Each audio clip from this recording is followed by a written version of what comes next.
Question number 19 है।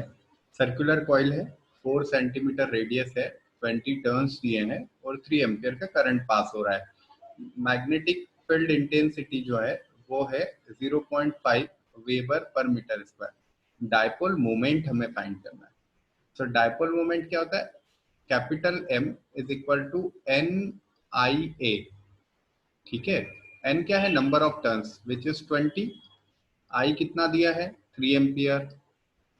And circular coil है, radius 4 centimetre की, सो पाई आर स्क्वायर। और आर की वैल्यू जो है वो हम 4 सेंटीमीटर मतलब 4 इंटू 10⁻⁻² ऐसे रख सकते हैं। So 20 into 3 that is 60 into pi 22/7 into R मतलब 4 इंटू 10⁻⁻² इसका होल स्क्वायर।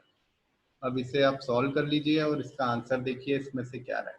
अच्छा, magnetic field intensity, magnetic field intensity का यहाँ पर हमें कोई काम नहीं है, इसलिए ये वैल्यू जो है ये हमारे लिए यूजलेस है। यहाँ से देखिए मैग्नेटिक मोमेंट कितना आ रहा है, डायपोल मोमेंट कितना आ रहा है, चेक करके मुझे भी आंसर कमेंट करिए।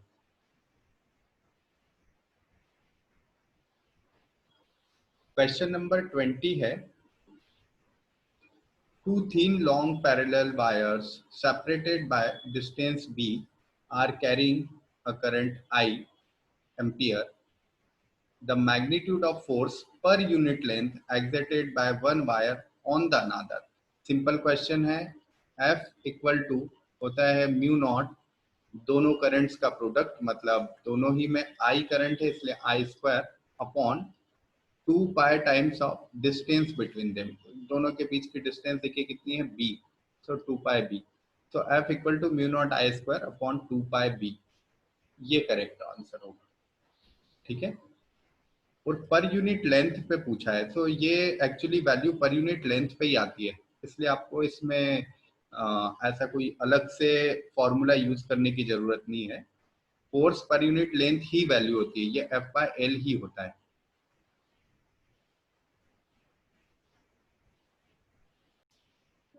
क्वेश्चन नंबर 21 सेम पैटर्न पे दिया है, सेम फॉर्मूला यूज करना है और पूछा है force of attraction will be, कितना फोर्स ऑफ अट्रैक्शन होगा पर यूनिट लेंथ पे फाइंड करना है या कैसे फाइंड करना है, या देख लेते हैं। Two straight parallel wires of current carrying 10 ampere in same direction, दोनों सेम डायरेक्शन में, each other with force 1 into 10⁻³ Newton. If both currents are doubled, the force of attraction will be, simple है, F जो होता है वो mu naught into product of both the currents होता है, मतलब I1 इंटू I2। सो अब आप यहाँ देखिए, अगर डायरेक्टली आप इन दोनों करंट्स को 2 टाइम्स कर देंगे तो फोर्स जो होगा वो कितना हो जाएगा? 4 टाइम्स हो जाएगा, 2I1 2I2। तो इन दोनों का प्रोडक्ट जो होगा 4I1 I2 हो जाएगा। ठीक है ना, मतलब फोर्स 4 टाइम्स हो जाएगा। तो पहले था 1 इंटू 10⁻³ न्यूटन, अब जो है वो हो जाएगा 4 into 10⁻³ Newton. Correct. Question number 22।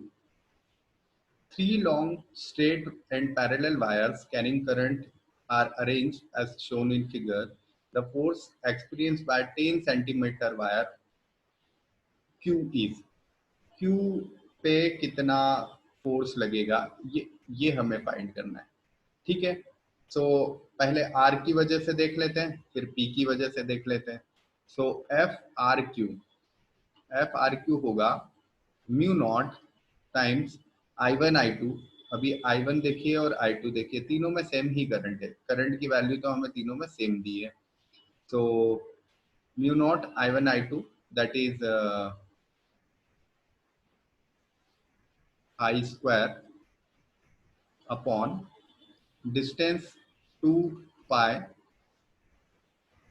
Into 2 centimetre which is 2 into 10⁻⁻²।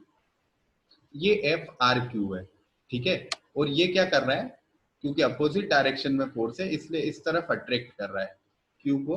F/R⁻Q इस डायरेक्शन में लग रहा है।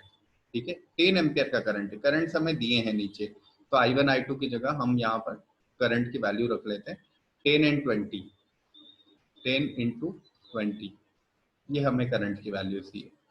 इसी तरह से एफ पी क्यू देखें, एफ क्यू की पी क्यू की डायरेक्शन भी पी की तरफ होगी। सो एफ पी क्यू मतलब इन ये जो दोनों फोर्सेज आएंगे ये दोनों अपोजिट डायरेक्शन में, तो हमें सब्ट्रैक्ट करना होगा। So F P Q is equal to mu naught and currents की वैल्यू है 10 इंटू 30 अपॉन 2 पाई, डिस्टेंस दोनों के बीच की 10 सेंटीमीटर है, it means 10 into 10 to the power -2 centimetre को मीटर में कन्वर्ट कर लिया।